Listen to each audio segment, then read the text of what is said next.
Let's see. Christina, I'm going to double check. So everyone who's in the room, welcome. And if you can turn off your microphone so that we don't have extra sound in the background, we'll just be starting in a second. I'm going to copy Angela's welcome message back into the main message because sometimes it doesn't actually show for everyone. And if you feel like you would like to introduce yourself in the chat, you're welcome to throughout this session so we get a sense of who everybody is. And Christina, I'm going to turn it over to you. Oh, let me stop recording and start recording again. Excuse me.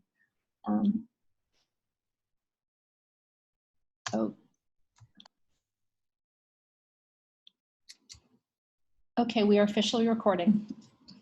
Great. All right. Well, let's get started then, right on time. My name is Christina Gordon. I am the treasurer of the Society of Gender Professionals. We are very excited to be working with our colleagues at UNICEF today to bring to you this Gender Cafe on inclusive knowledge management systems. If we can go to the next slide.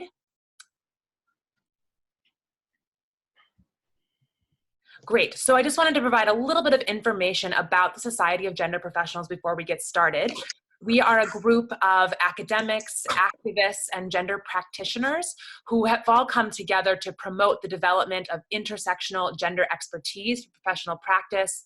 We work to strengthen connections between gender theory, policy, and practice.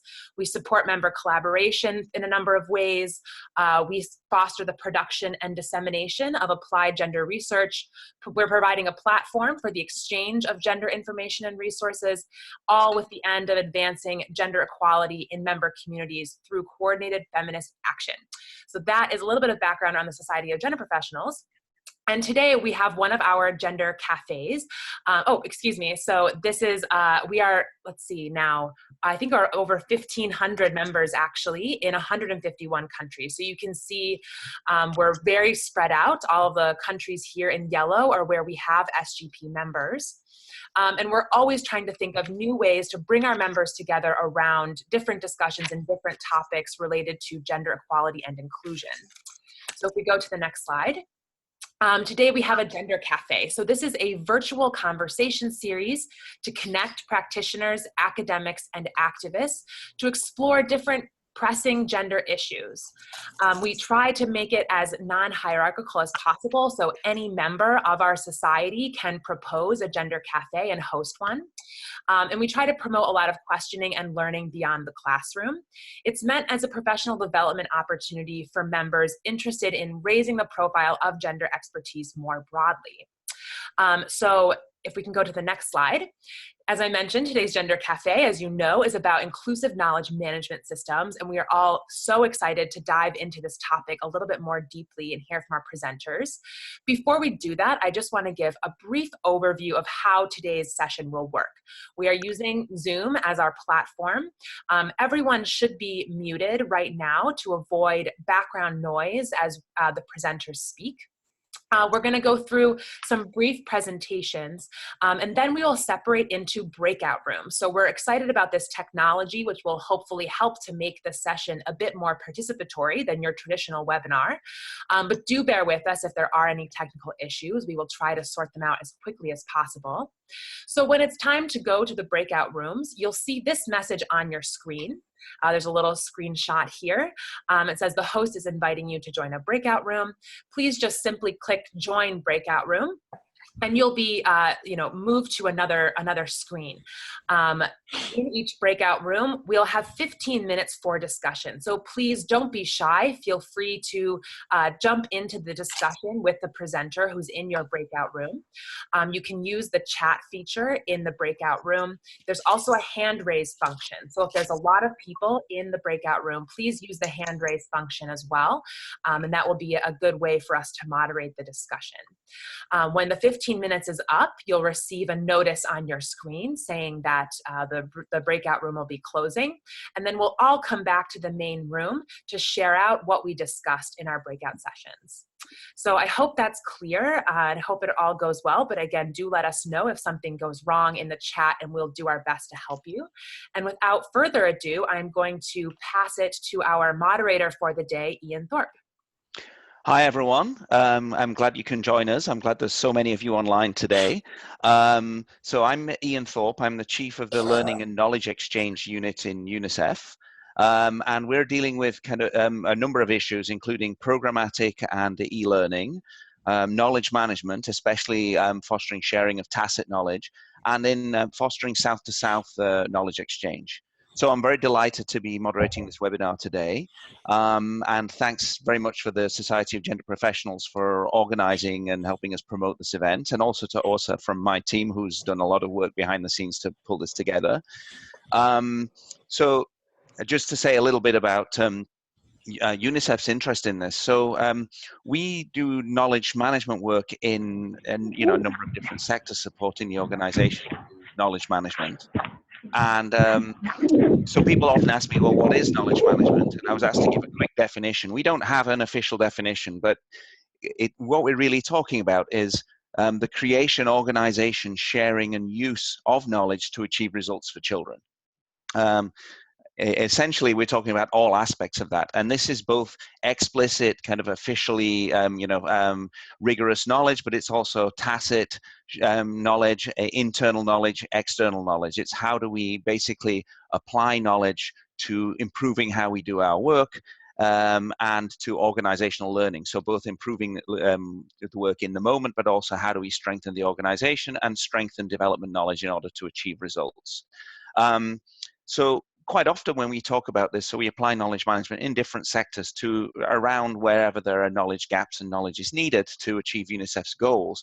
And this includes applying knowledge in the areas of gender, social inclusion, disability. So many of the topics related to what we're talking about today. But what we often don't discuss is how to make our own knowledge management work more inclusive itself. So so when we want to think about that, we think about applying knowledge management to gender, but what about applying a gender lens to knowledge management? And the kind of things that we need to think about then are questions like, what counts as knowledge? Is it only rigorous academic knowledge that's published in peer-reviewed journals or is in official publications? Or do we also need to take into account local knowledge, experience of practitioners, the views and knowledge of the people we work with on the ground? So how do we integrate all those things together and not just think about knowledge in a very kind of traditional sense? And where do ideas and solutions come from? One thing that we know from our work is many good ideas come from the communities in which we work, and they come from the global south. And that's why we're very much focused on, for example, South-South cooperation, of how countries can work together to solve problems rather than bringing in external solutions. And so what we need to think about is when we run our knowledge management work, how do we make sure that we run it in a way that allows us to happen? And how can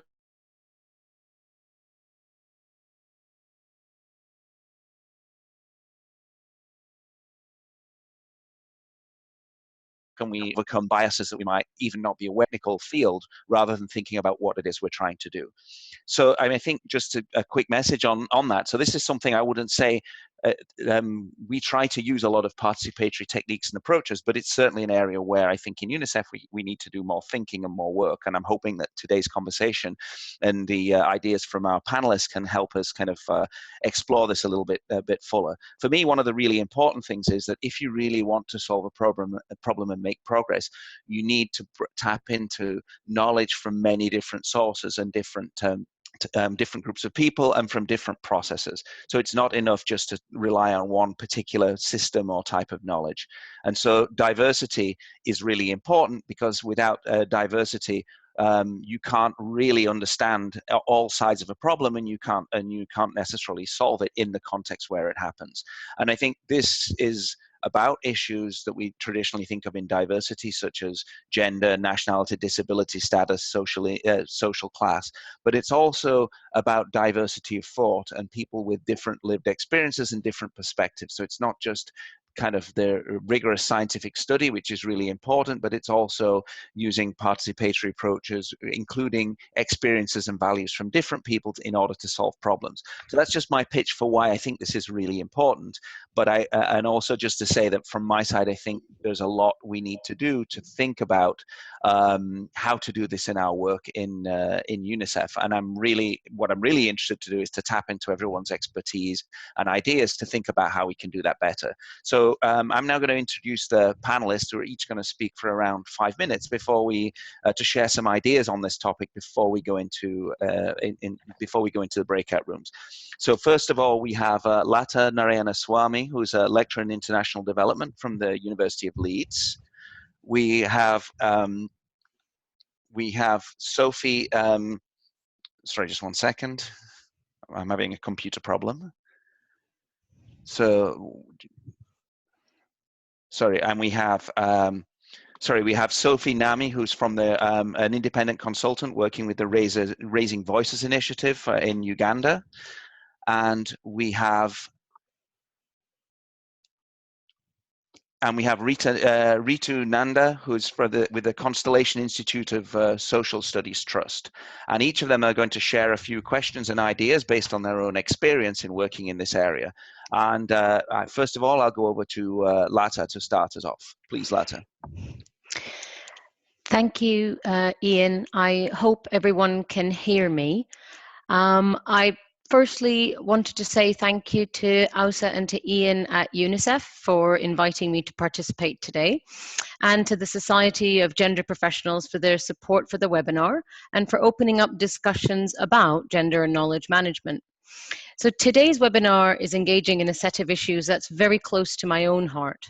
So before doing my PhD and becoming an academic, I was a knowledge for development practitioner, and I was working specifically on supporting the dissemination of information on gender and development.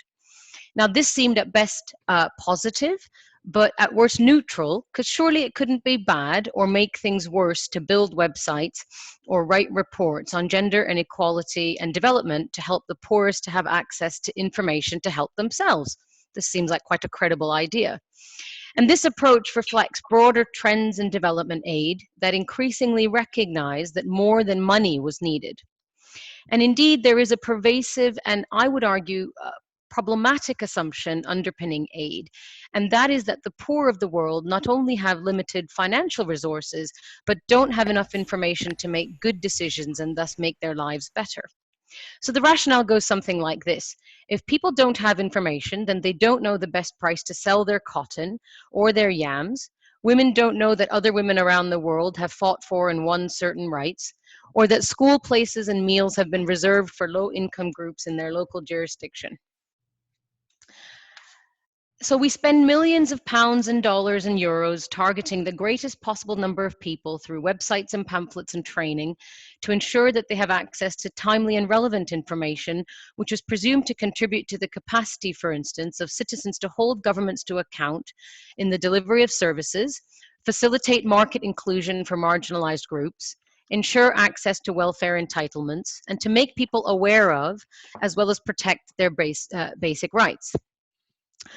So my question is, what difference do any of these efforts make? And it seemed like a simple question, and it led to my research on gender knowledge management and development. And I found myself thinking more critically about how we know the world and the ways in which we know it. So first, I found that we know the world primarily through the lens of the history of and the expectations of how progress was achieved in the West, which was and continues to be a gendered process resulting in a range of intersectional inequality where some men's voices, for instance, have mattered more than the majority of women's voices. Managing knowledge is also inherently gendered, because the ways in which we validate knowledge, or those ideas that are taken up as legitimate and thus worthy of consideration, are primarily written down and expressed disproportionately in the English language. And the danger then is that knowledge management strategies are likely to reflect these inequalities, which reflect the gendered and intersectional power imbalances of the societies from which they emerge and in which they are embedded. But we need to be careful, because power is not simply about the North having it all, or the global South having none, or men having all the power and women having none. We need to reflect more carefully and in a more nuanced way on whose ideas count and how these ideas become validated and taken up in global level discourses such as the SDGs. So Ian's point about, for instance, our tendency to take up academic expertise as opposed to thinking about diversifying knowledge is very relevant here.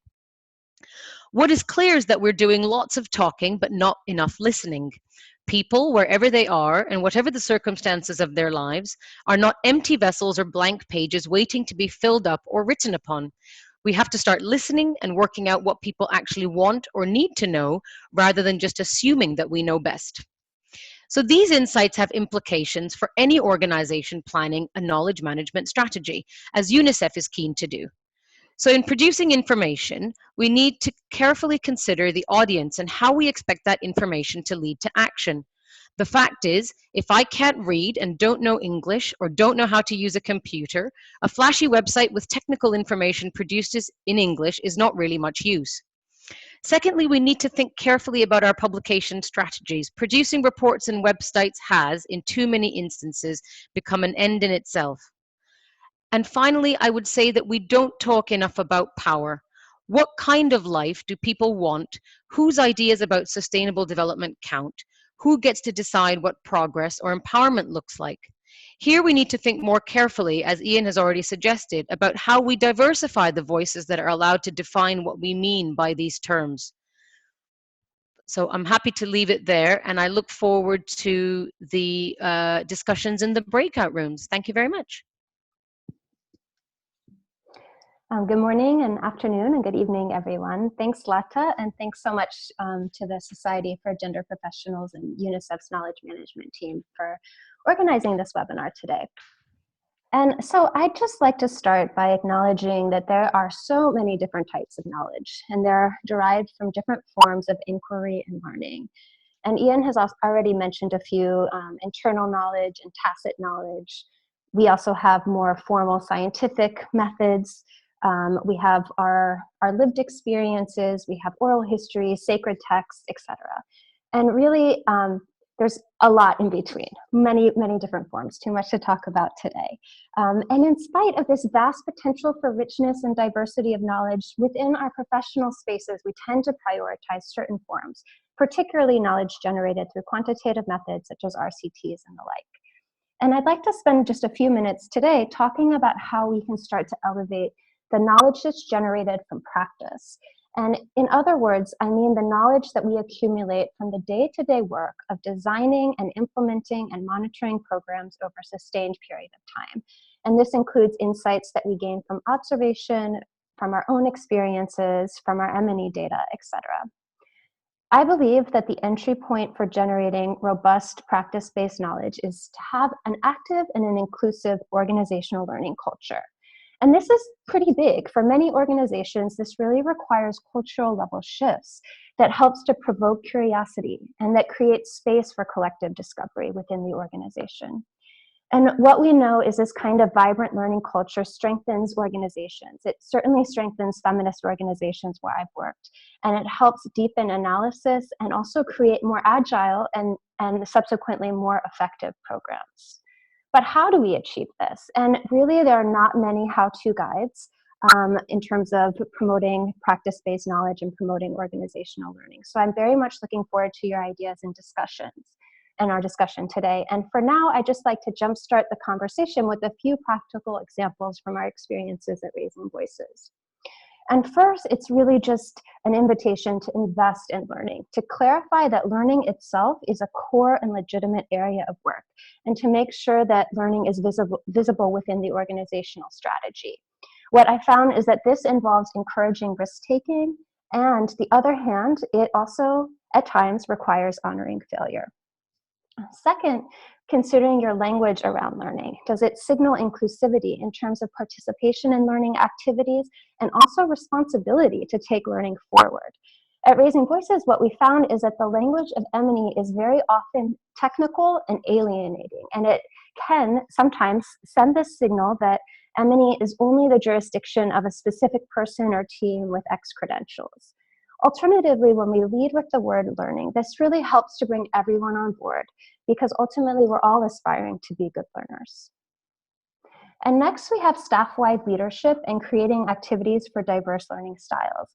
And here the idea is to provide multiple opportunities for staff to follow their unique curiosities related to the work and sometimes just related to life and who people are, as people, and then share that with others within the organizations.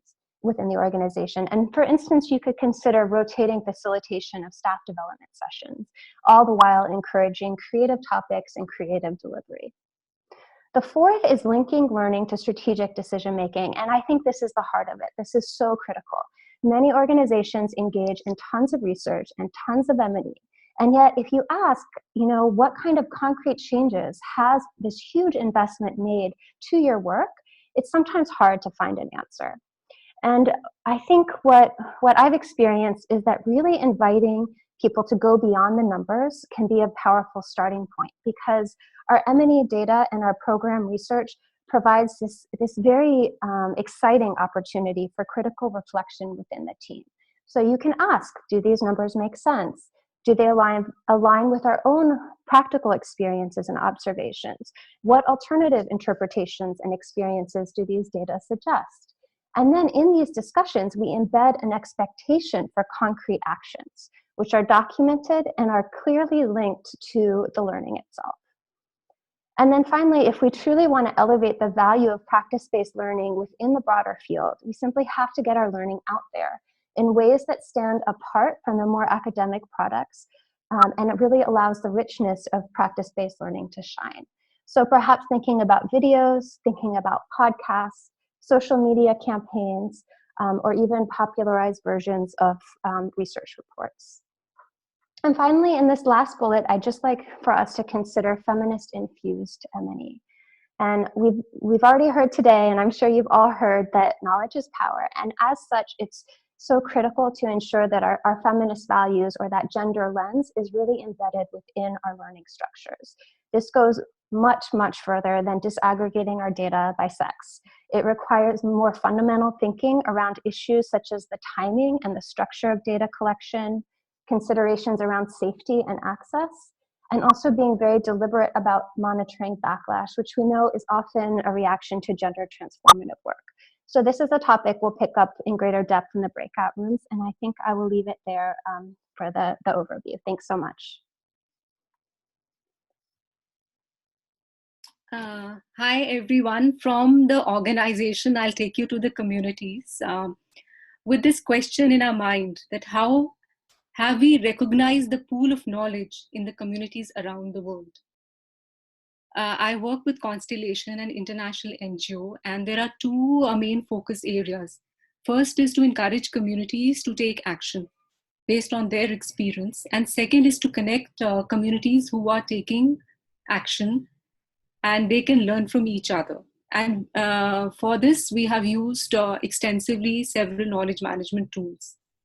And as Ian mentioned, there are two kinds of knowledge in knowledge management. Explicit knowledge like publications and documents, and tacit knowledge, the knowledge in the heads of the people. 80% of knowledge in individuals and organizations, teams, and people is tacit knowledge, their experiences, their skills, their ideas.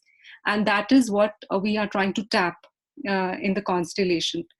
The knowledge which resides in the communities. Today, I will focus on one tool we have used, knowledge fair.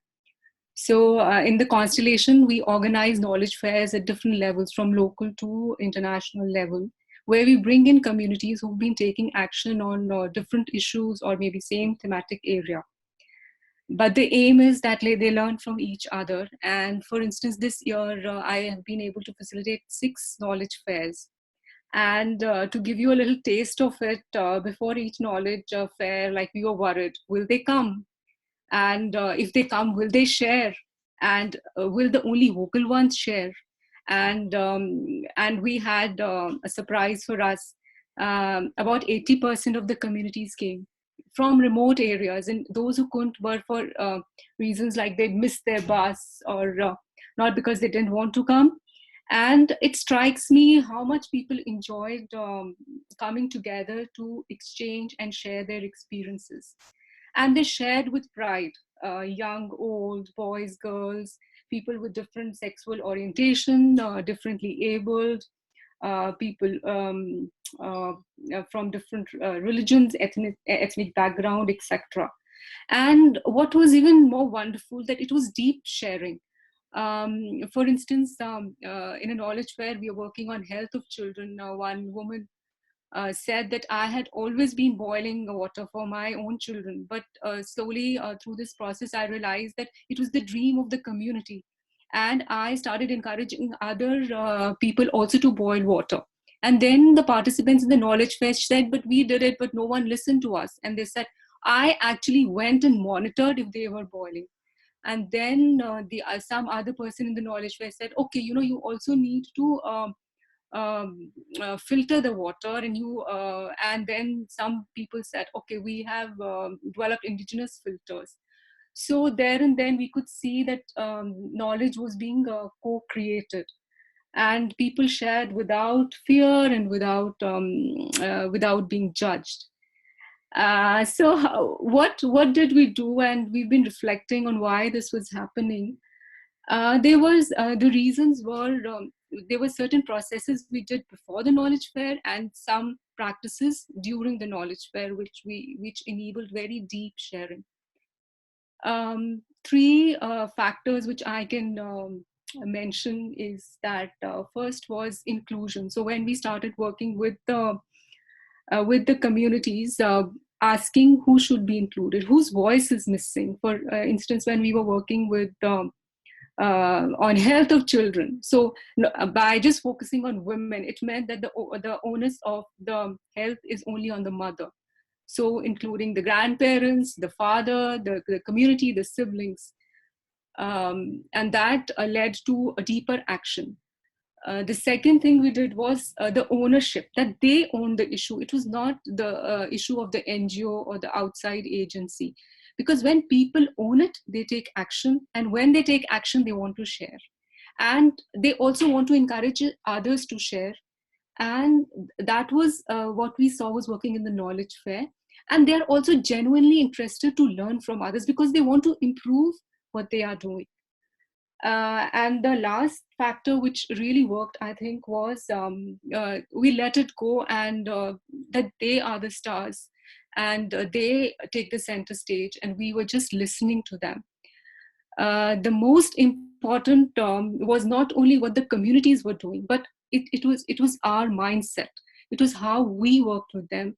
So the two things we've always kept in mind. First is approaching communities as human beings, keeping away from the titles and educated, uneducated, NGO, donor, recipient. But when you connect as a human being, there's a deep connection and people open up. And the second was our way of working, SALT, which is an acronym, and to appreciate, listen, and learn from the communities because it is their lived experience. And it was a wonderful sense of pleasure in the communities they had, that when they understood that these outsiders were coming to listen to them, to appreciate them, and to learn from them. And this made them aware of their own achievements.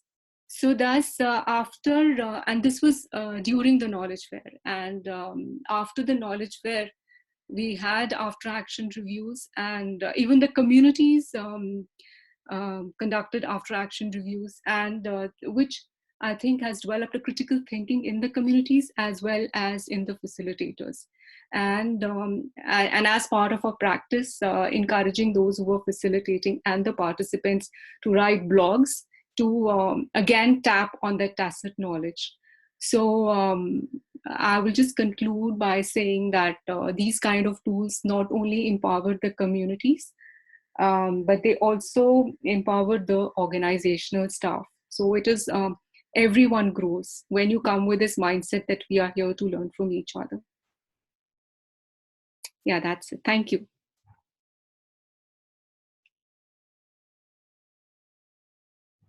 Thank you. So now we're going to go to the breakout rooms, and you should be invited to a breakout room. Please click on the button and go to your assigned breakout room, and then you'll have a discussion with you'll have a discussion.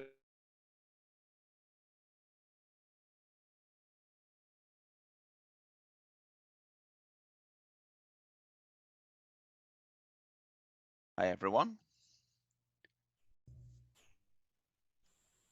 Hello. Hello. Hi. Good morning. Hi. So we'll just give a second or two for everyone to arrive. Osa has kindly put the questions for our group on the screen.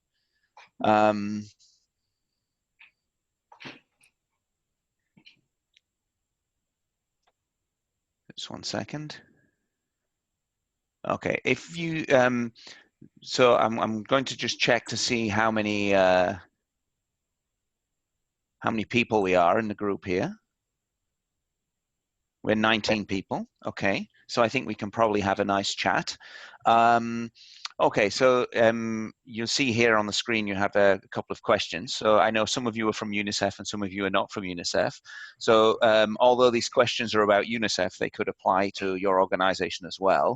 I think what I'm trying to look at here with these two questions is two questions. One is strategically, when we think about developing a knowledge management strategy for our organization, what do we need to do to make sure that in developing that strategy and thinking about what we do as an organization, how do we make sure it's relevant and inclusive for UNICEF? And I'm thinking here about making it work for all kind of UNICEF staff, not just those that are in the evidence generation or evidence management function, but really something that really serves the whole organization and listens to the whole organization. So that first question is like at a strategic level, what do we need to do in thinking about knowledge management in the organization? And then the second question is a bit more kind of nitty-gritty practical.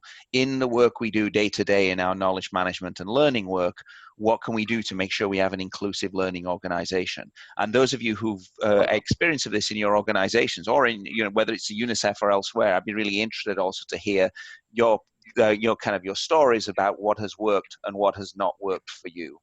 So we're really interested to kind of find out, to think about both strategically, but also practically, what are some tips you can share? What are some examples, or what are some of the pitfalls we can avoid? Because I think there are many things we do when we don't think about doing, when we're thinking about this, that can kind of affect. I mean, I'm just going to give a practical example. Is there are a couple of pitfalls that people do.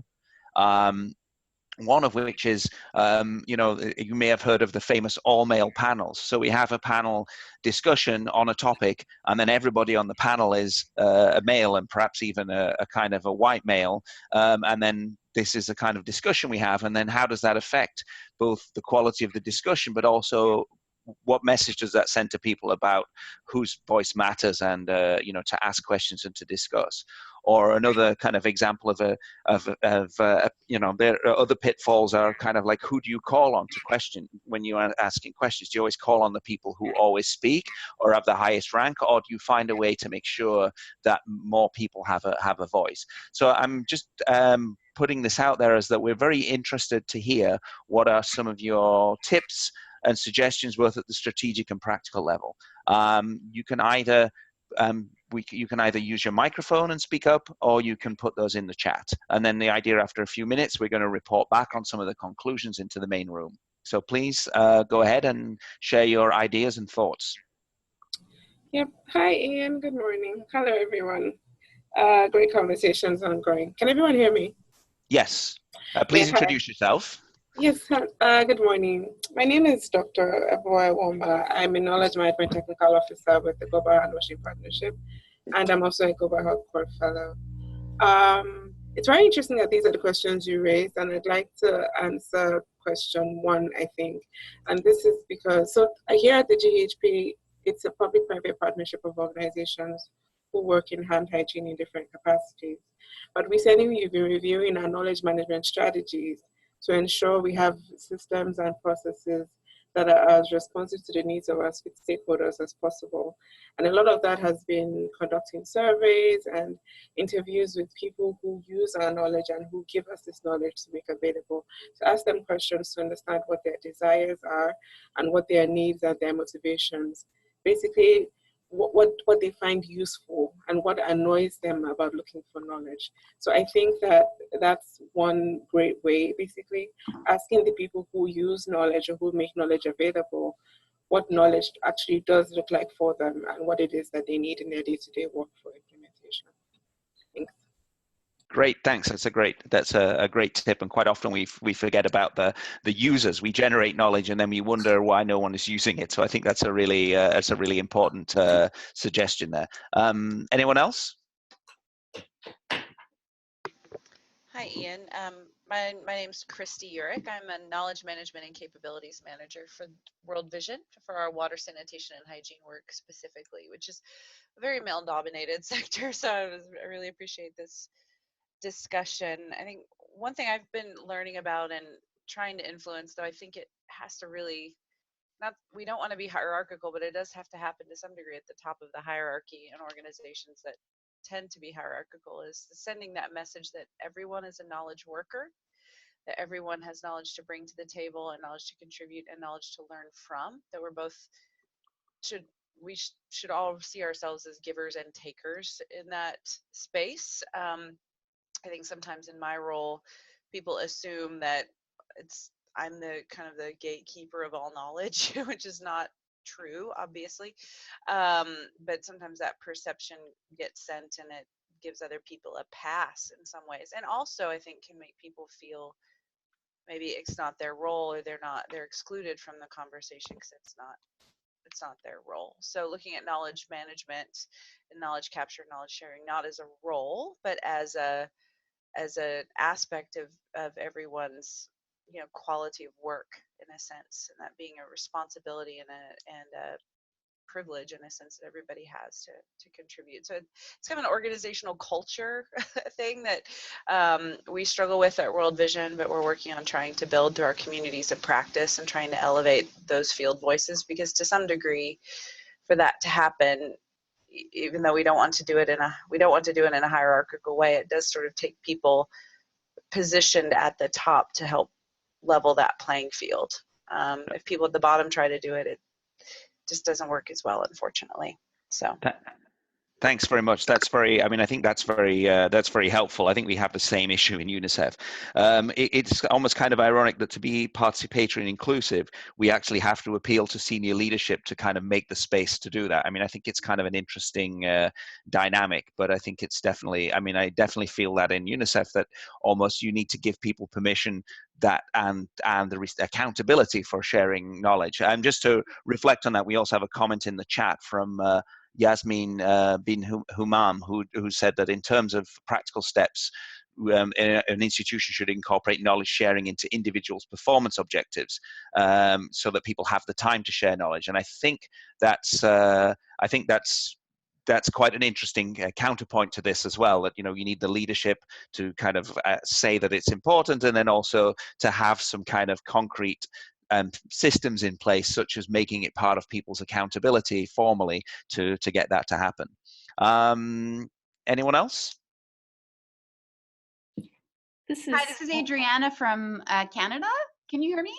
Yes, we can hear you. Hi, I'm an independent consultant in Canada. I work with ALG Consulting. I worked with a lot of NGOs in knowledge management. So I just really liked your comment, Christy. And there's just two general comments. First, having worked on a new non-hierarchical team in an international NGO, Equitas, I know that what's really important is that if you want to create like a non-hierarchical knowledge management, you have to look internally at the structures that are the teams that are creating knowledge management. Like if we created a kind of a pilot non-hierarchical, like learning teams, we call them, across the organization with various representatives and partners, various organizations together, that was non-hierarchical in and of itself. So just thinking about the process and the structure that you use internally in the organization for your knowledge management. So if that itself is not hierarchical, that'll help with different practices. And also as a facilitator, I think creating safe spaces to be able to share knowledge and what that looks like. Facilitation practices are really important, and figuring out with the folks that you're working with what may be barriers to sharing safely in certain environments, and what safety looks like to be able to facilitate open discussion around issues, because often there's a lot of barriers to be able to sharing certain kinds of knowledge freely and openly. So could you elaborate on that a little bit, what you mean in terms of like what would you actually do to create safe spaces? Great question. I think with some of the environments, and the issues we've worked in, I worked a lot on LGBTQI issues with various partners in different contexts, for example.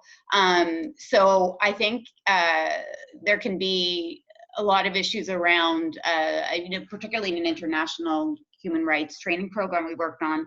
We wanted to make sure, that there was, I think at least in the facilitated sessions, that there was some confidentiality around what would be shared within. So that may be one thing, like shared within, if you're going to have knowledge management, you may have to have confidentiality around not necessarily the knowledge that's shared, but the identity of the people. So that's one key consideration for many people and many folks.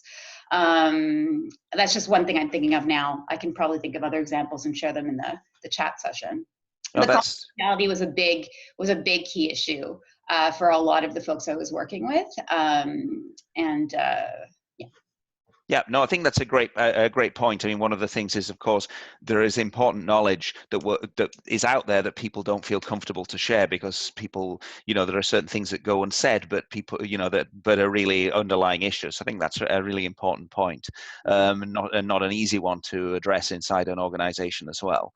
So I just go ahead. Sue Gemmel, I'm a consultant in knowledge management and online communities, and I'm working with UNICEF right now, which is wonderful. Hi, Sue. My comment actually is a nice follow-up to what Adriana was saying. I organized a conference about a year ago around homelessness here in Portland. And we did, in terms of our presenters, what's called the progressive stack. So we had people who were homeless, people of color, and people who are generally excluded from a lot of participation. They would speak first. And we made sure that there were people ready with follow-up questions so that it was clear that what they had to share was valued, because they weren't really accustomed to speaking at conferences all that much.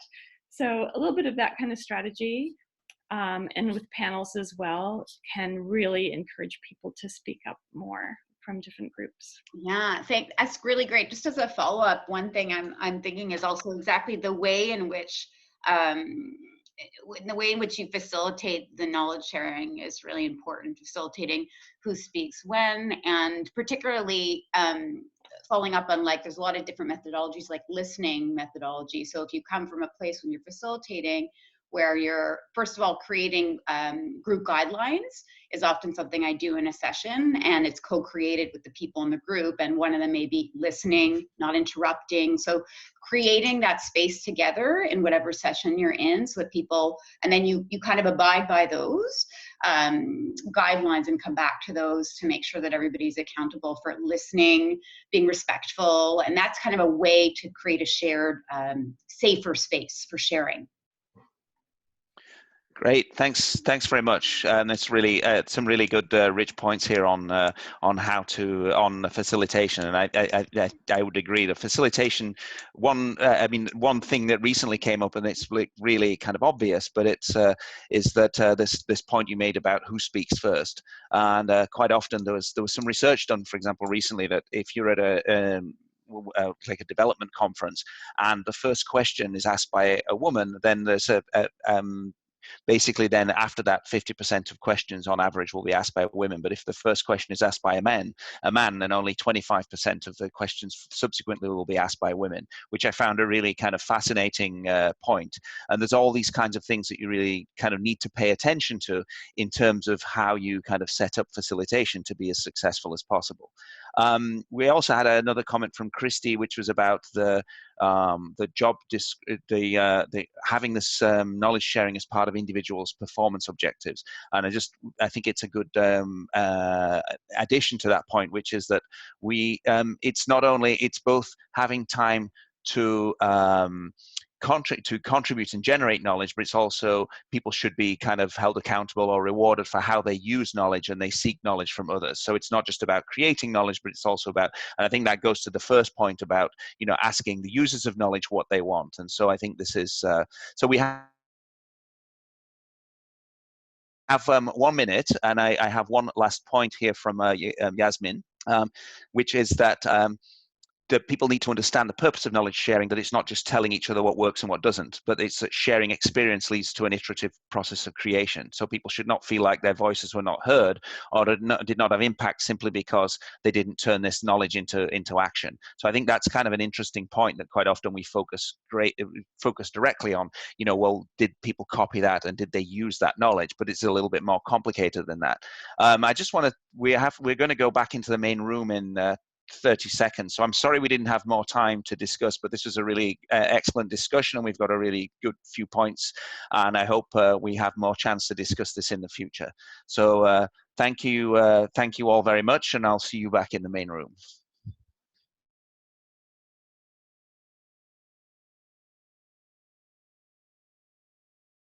Before.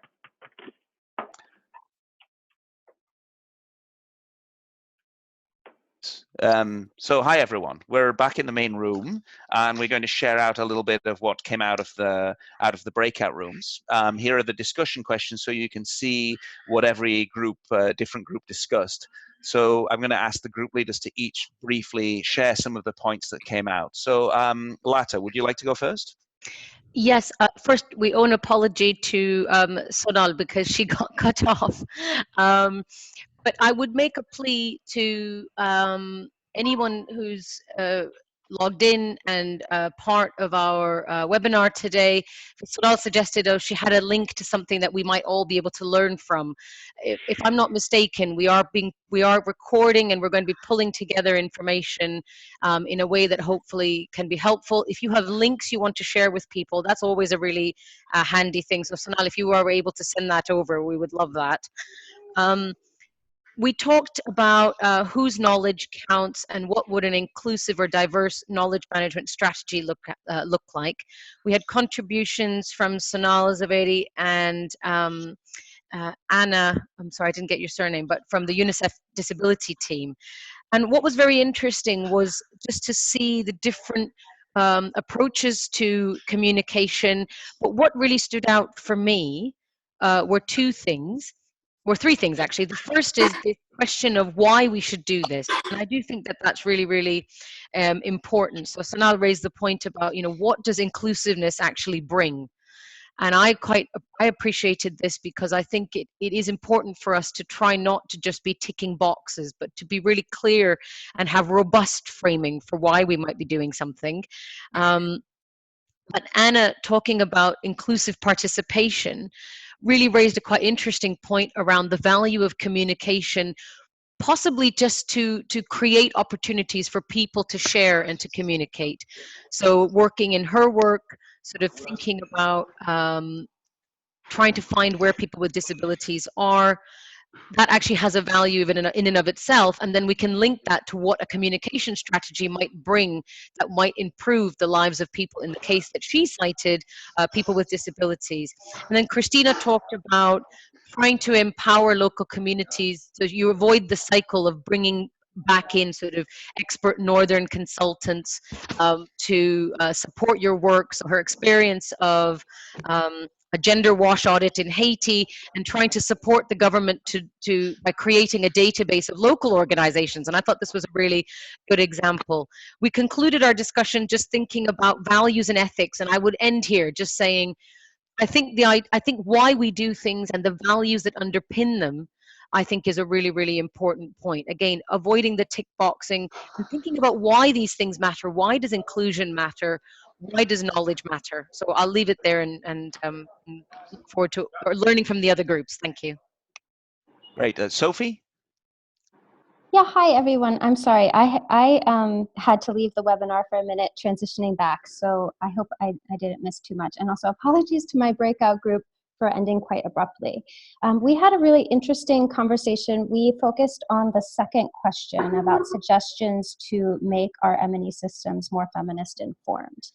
And really, we started off by talking about some examples that colleagues in the room could bring of where this is happening well, right? What are some of the promising practices out there?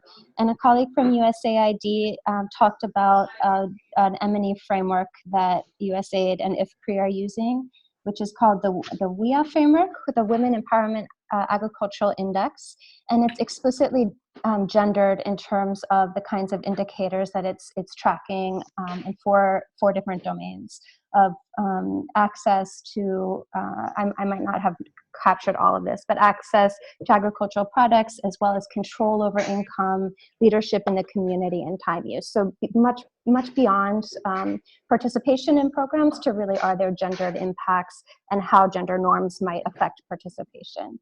And then we also talked a bit about some guidelines from the measure group that are looking more about how we can bring community members' voices into the process from the beginning. So thinking about what is important in terms of even what outcomes or impacts do women and other community members want to see in the first place, and then can we design our M&E around those systems.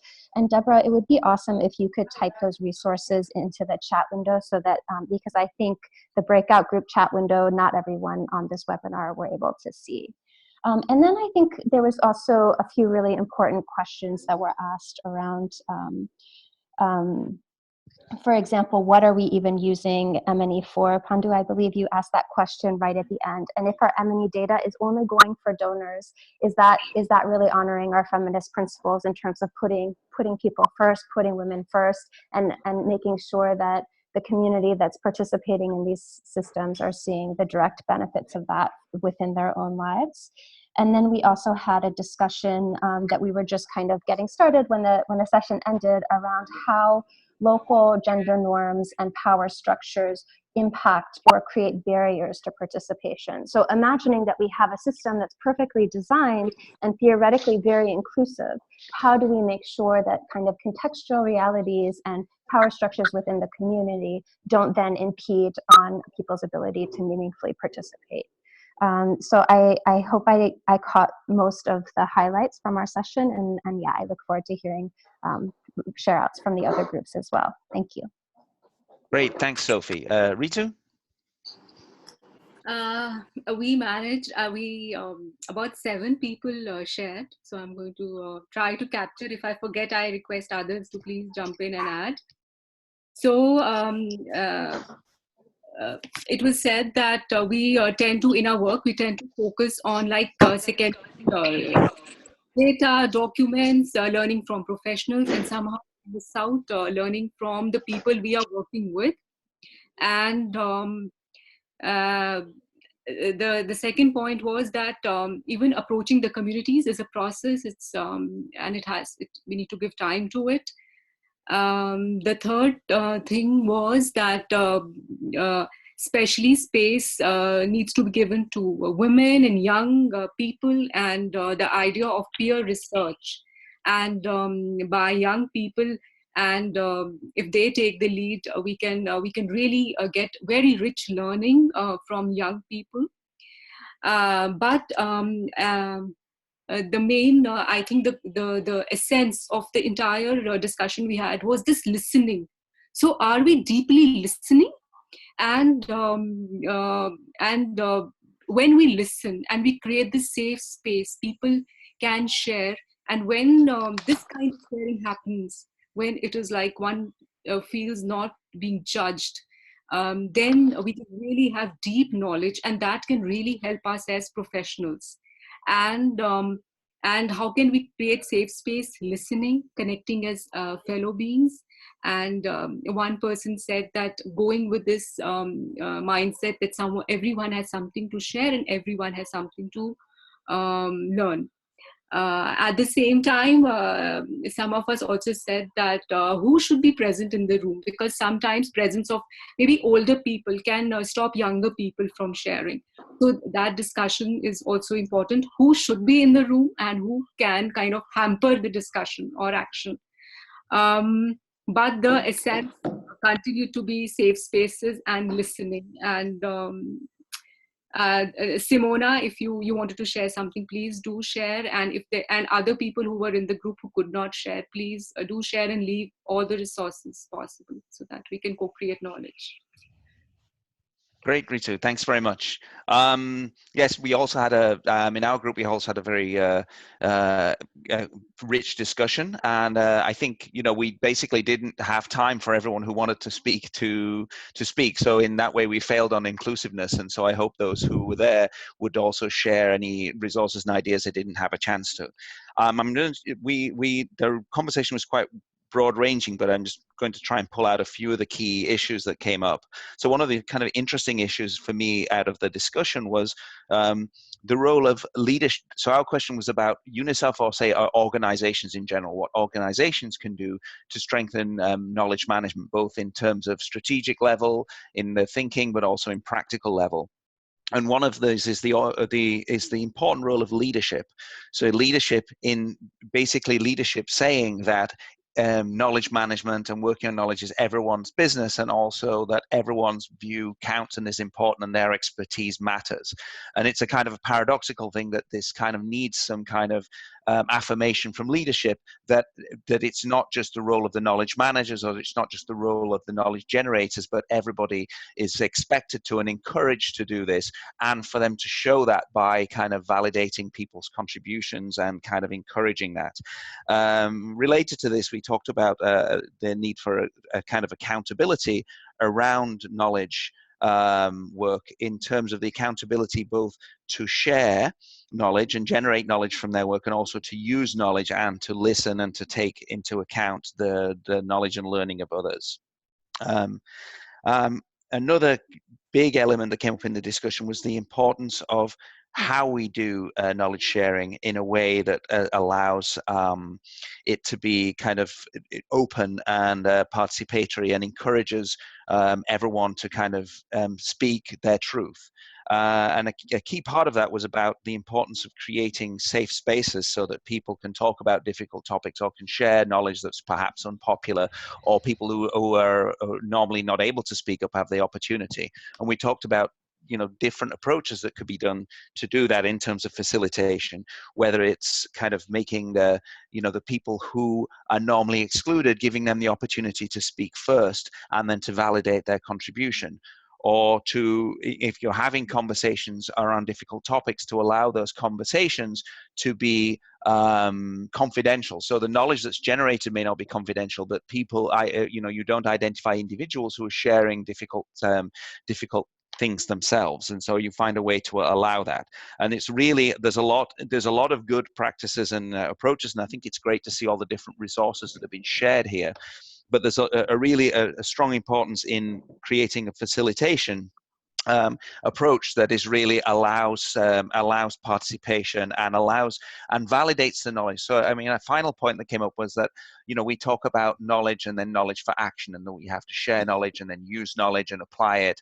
So there's one important point, which was we often also forget about the use side, and we don't think about, if someone else is going to use the knowledge that we generate or share, what is it that works for them, what do they really need, and what can they really use in terms of the format, in terms of, we can use different formats, but also we can actually really listen to what kinds of things that they really need.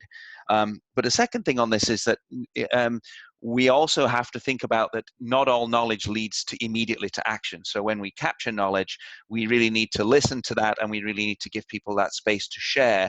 And it's a kind of an iterative process. It's not that I share an idea, then somebody else uses that idea and applies it as it is. It's much more of a dialogue, and it's much more of a kind of like trying to really, not just sharing knowledge to say, well, I have an accountability, so I have to share something by the end of the year, and someone else has to say they used it, but really to have,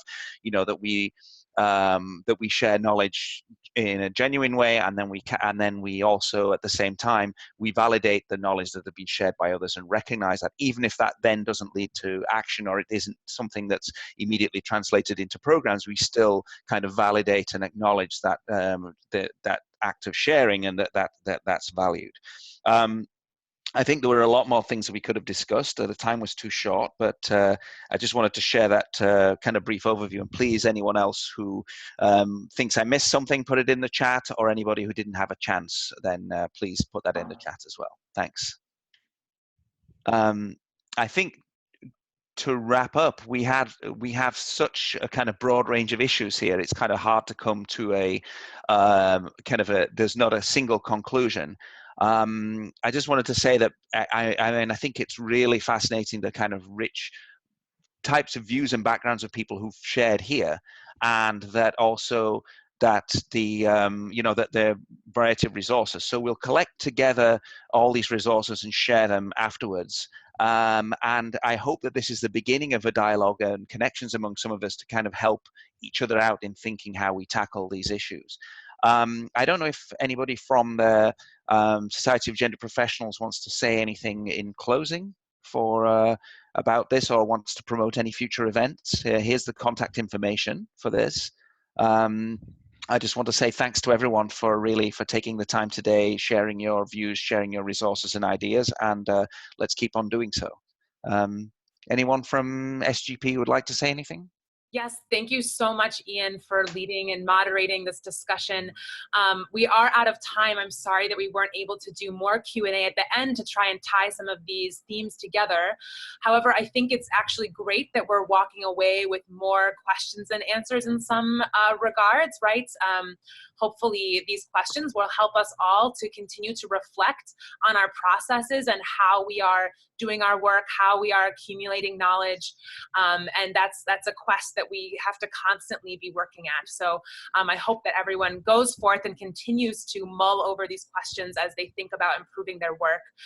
You can see here the contact information for the Society of Gender Professionals. If resources come to mind or thoughts come to mind after the fact, please do feel free to email them to us at this email address. We will be mining the chat for all of those resources that you all shared. Thank you so much, and putting them in a follow-up email. So keep an eye out for that follow-up information where we will share out all the resources and takeaways from today. And I just want to give a final thank you, of course, to our panelists and our moderator for leading this discussion, to our colleagues at UNICEF for joining us on this, and to Asa Corneliuson, who is our fabulous SGP member who proposed this Gender Cafe to start. So she was the spark that got us all here today to be discussing these issues. So thank you so much to Asa as well. Yes, thanks, Asa. Thank you. Please, everyone, keep in touch, and good luck with all of your work. Thanks, everyone. Thanks. Bye. Thank you. Bye-bye.